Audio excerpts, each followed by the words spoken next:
Hello everybody and welcome along to this edition of the Rebel White Ball. Just looking through a couple of items of interest, I suppose the vaccine story that's seemed to be catching on is the AstraZeneca, which suggests now that the waiting period between the first and second vaccine is going to be reduced now, I think, down from 12 to 8 weeks, which is obviously good for anybody who's waiting for that second vaccine. Everything seems to go reasonably well in that quarter, but whether they're going to have in excess of 80% of the adult population vaccinated by the end of this month, what date will be the 3rd or 4th, remains to be seen. One story that caught our ears and eyes during the week was the spat in the Dáil chambers between, I'm going to say, two West Corkmen, Micheál Martin, the Taoiseach, obviously everyone associates him with being a Turner's Cross. That's where he was born, now living in Ballinlough. But the fact that he spends a good bit of his time in Cork makes sure we're going to domicile him down there for this particular section. And Michael Collins, who is he's an independent TD for West Cork from Lowtown, I think, in Skull. But anyway, the background to their battle in the Dáil and Tuesday I think we have to go back to last Friday when there was a Spanish fishing vessel got involved in a spat with an Irish vessel, a local vessel down in Castonbear, did a bit of ramming, and I think there was a 12-hour delay before the Navy and the Coast Guard came on board. Like, the stories you hear about the fishing industry from time to time would make you think about what's going on. But anyway, leave that as it first there for a moment. Similarly then on the Dáil on Tuesday, Michael Collins was trying to raise the issue, and he started out by saying, look, that he'd been trying to contact Micheál Martin's office on a number of occasions, but failed to do so. And the Taoiseach then responded by more or less implying that he did not, and that he should have had, which caused the independent TD. And like, if you look at independent TDs, they seem to be possessed with the skill of getting excited easily, and raising the voice seems to be another characteristic. Anyway, Michael lost drag with him by saying that he did. And Micheál Martin said, look, you have rang me in the past, and that was what set off a tsunami of exchanges between them, where he said he didn't, and Micheál Martin reminded him of the fact you did when you got elected first, and that there was some debate about maybe there was communication between them when they were trying to form a government, and Michael Collins said that no way would he be in contact with him because he knew that you couldn't trust him, Micheál Martin, to look after the people of West Cork. So anyway, I'm not too sure where this is at this moment in time, but could we make a little suggestion? I'm not saying to get peace between them, because that's not going to happen. It doesn't suit the narrative that an independent TD in opposition would be in any way lenient towards the Taoiseach of the country today. But maybe we could have a little summer school somewhere in West Cork where we could sort this out. The Rebel White Ball is quite willing to offer its services, being a kind of a neutral observer, if we could use that term. So I'm suggesting maybe if you take Cork McSherry and Skull, I think halfway somewhere would be around Lip. And Lip would be appropriate as well, because seemingly it's the border between West and East Carbery. Local historians now would need to be called in here. Seemingly there was some guy way back in the time, I think his name was O'Donovan, and the authorities were chasing him around the place for what I don't know, and that seemingly he leapt across some bit of a stream that's down there in that place, hence the name Lip. So yeah, we're willing to step up to the plate there to sort out that spat. The Rebel, I think we'd call it the Rebel Civil War, or the West Cork Civil War between these two politicians. The other, I suppose last week everybody is well aware of the beautiful weather, and it costs only young people to be out in the streets and out everywhere. Tony Hoolan was driving around Dublin picking up somebody from work, and he couldn't believe what he was witnessing. It was like Jones's Road. It's going to be great to be up there at some stage, an All-Ireland final day. And of course that caused debates in like what facilities have local authorities made for, if we're into this, outdoor dining and what have you. What about, the toilets and the bins? Or there's somebody that said the more bins you put out, the more rubbish, to which somebody else responded, like, if we're going to use that criteria, maybe we shouldn't bother with incinerators. Do they generate more rubbish? But anyway, the Dublin, whoever is in charge of the the loos in Dublin. I think there's going to be 150 extra portaloos planted around the capital this weekend with an excess of 100 bins of various sizes. Now, I don't know what's going to happen in other places as regards this. But anyway, that's the story at this moment in time in terms of in terms of the outdoor dining. Moving on to our little segment in sport, not a massive amount happening this weekend, so we're going to start with GA. And it was interesting to note, was it last Friday, I think, that I know last weekend the Irish Examiner, you know, big headlines obviously as you'd expect about that there was what was it? There was a discovery of something like 7 accounts in Cork County Board, and the total in them was about 170,000. And of course, people reading this would automatically assume that there's something seriously wrong. I suppose the first thing that has to be well and truly sorted out, that there was no misappropriation of funds or anything like that. And of course, people, I suppose, we judge anything today by maybe, or things that happened in the past by today's standards. Like, if to use the education analogy, 30 years ago, the main weapon that a mentor possessed when they walked into a classroom was probably a stick of chalk. If you were seen walking around with a stick of chalk today, you know, you'd get help and maybe get removed from the scene. And those of you who have been involved in even some of those educational organisations, as to the number of bank accounts that were in some of those at the time. I'm not saying that some of them don't still have those bank accounts, but things have moved on. But there was a debate anyway, seemingly the Cork County Board, and some people were getting high and mighty about who the leaker was. And I think that there's a bit of a report being commissioned as to go down that route. Now, if you talk to any tradesperson, they will tell you the biggest challenge they'd ever face is kind of fix a leak, whether it is in the roof of a house or in the floor of the boot, and I was going to say the floor of the boot of the car. Well, that, fixing leaks, finding leaks, but finding a leaker, forget it, my friends. Although I was a bit surprised at a number of contributors, some of them former officers, were more or less saying, look, so we all know these were codes out there. So if they did, are they culpable? Are they now involved in this? But anyway, to move it forward, Cork GA has moved with the times, and they've now an audit and risk committee. They have a financial controller in place. So the County Board Treasurer, the future, in the present, and we'll say future County Board Treasurers, they're going to be different beings altogether. In the past, these individuals, they were mostly male, they were nearly there for life, they were so important to the setup.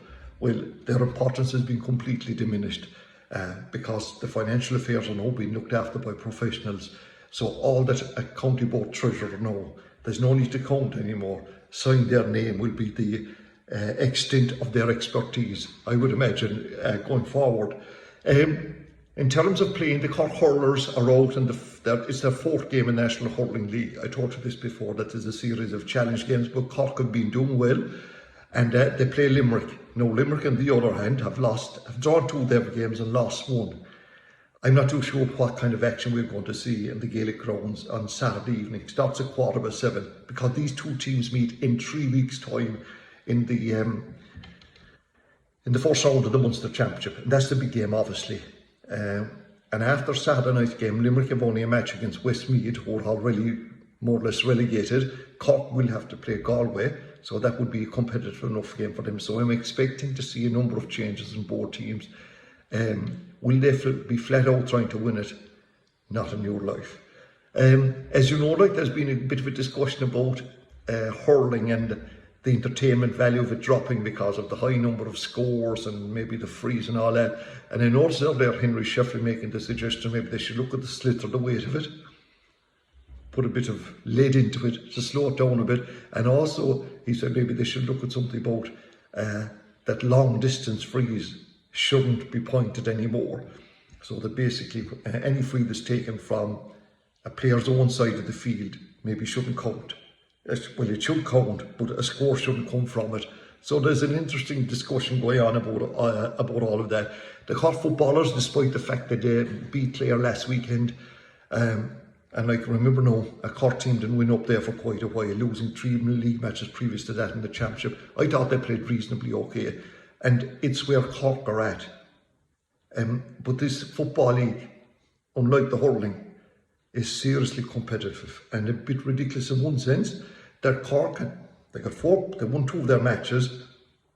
If it was the whole league using the same percentages, it would mean that they would be, after winning 4 of their 7 games, there'd be no talk about relegation. But because of scoring difference, Cork are facing Westmeath now on Saturday week. Now the anomaly here is that Westmeath won no match. Things that happened last week were injuries, and I know that some of the clubs are probably more interested in this than, I won't say the county, but some of these clubs, of these players, are going to be playing last year's finals in a few weeks' time. Kieran Sheen for Ayr Oak, and I'd have serious concerns about Kieran's ability to come back from this injury. Hopefully he will. I mean, the amount of injuries this very talented individual has suffered down through the years. Then you Daniel O'Mahony for Knocknagree, hopefully he'll be out. Okay, Johnny Porter went off as well, told that he's not majorly injured. The important thing is that Cork play Westmeath next Saturday. We'll be talking to you hopefully about that during next week. Ladies football, and after last week's defeat to Dublin in the league, and it was a great match, no doubt about that. Cork played well, no doubt about it.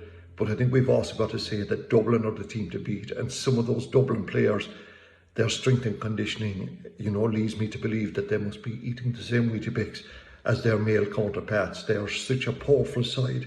I know Cork got in for their goals and all of that, but I still think that Dublin are ahead of everyone, including Cork. But anyway, it's back to league action for Hartfield on Sunday, 2 o'clock for Cork. I'd expect them to get over that. There's a number of changes in the team that was announced earlier, that Emer Meany, Maeve Cahalane, Amos Bland, Breed O'Sullivan and Katie Quick from Bride Rovers, nice to mention in his Cork club in relation to football in this county, they're in instead of Roisin Phelan, Claire O'Shea, Abby O'Malley, Libby Coppinger and Dara Kiley.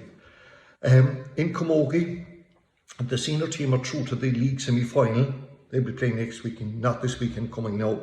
The intermediate team, which play in Division 2, they lost against Galway last week, but they still qualify for the quarter-final. They play that against Down on Saturday evening, Portlaoise, at 5 o'clock. However, though, I don't know whether I said this to you last week or not, in Cork, when we just take this county, the football management will release a team maybe on a Thursday night. The hurling team will be released on a Friday night. The ladies football will release their team. I cannot understand why Camogie's management cannot release their team. They're denying, I think, publicity for the sport. And we had a situation last week where, in the world of ladies tennis, Naomi Osaka, who had to pull out of the French Open, there was ferocious hassle over that, quoting mental health reasons. And we're not going to get into that debate, but part of the obligation if you're a professional tennis player is that you must do a press conference to raise the profile of the sport. I think that's only fair. No, I'm not Naomi Osaka.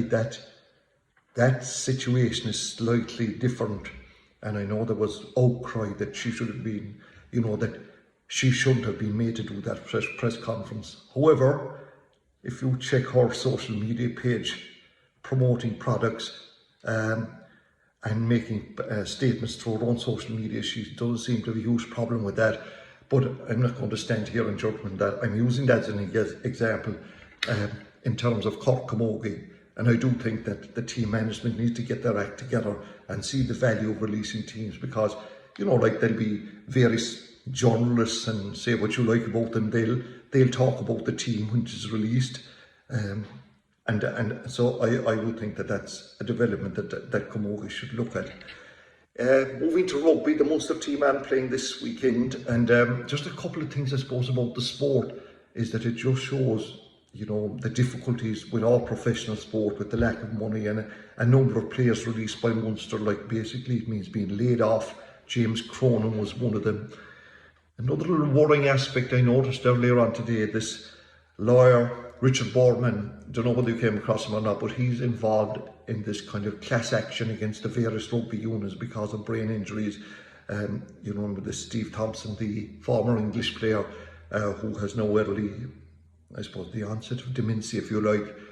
But it was reported the Times, I don't know, was it yesterday or the day before, that a number of these players, according to boardmen, maybe up in double digits, are now on suicide watch because of the extent of their injuries. So that's an incredibly worrying scenario for the sport of rugby. And I suppose it has led rugby then to take, they are trying to make changes to cut down on this, but no doubt concerned about it. And I think another thing for rugby that needs to be looked at is all the stoppages. This thing last week, you saw some of the games where this captain's challenge and games are held up for 4 or 5 minutes while the referee is out on the sideline checking it up. I don't know, I think the game is losing some of its value when that happens. So finally to soccer, everything is over, the leagues and all that. So we're now moving towards the Euros, and of course Ireland aren't going to be there. But that doesn't mean that we won't be interested in it, because it starts, I think, on Friday week. And the big thing, of course, is that we're going to be watching, how England get on and laying into them and all of this kind of thing. Just part of being an Irish sports person, I suppose, is it? Or an Irish sports follower. The Irish soccer team, though, by the time you see this, will probably have won their first match under the Stephen Kenny reign. They play Andorra this evening at 5 o'clock. Now, Andorra ranked about 158 in the world. They have a population of 77,000. It's the same population as Tala, somebody told me earlier on. So Ireland, can I say this? They will win this match. If not, Stephen Kenny will be on this, doing this programme next week. 11 games, they've yet to win. They've only scored 6 goals during that time. I think there's 4 goal scorers only have found the net. James McLean and Shane Duffy. I think their scores came from corners, and they knew James Collins and Alan Brown. But this wasn't just a Stephen Kenny situation. Since, I think, 2018, Ireland have played 30 competitive games, and they've only scored 21 goals on that occasion. So I'd imagine that a big change will take place in those statistics at that game, which, as I said, commences 5 o'clock on this Thursday evening. So that's about it, my dear friends. Thanks for tuning this way, whether you're watching or listening to it. Until the next time, take care.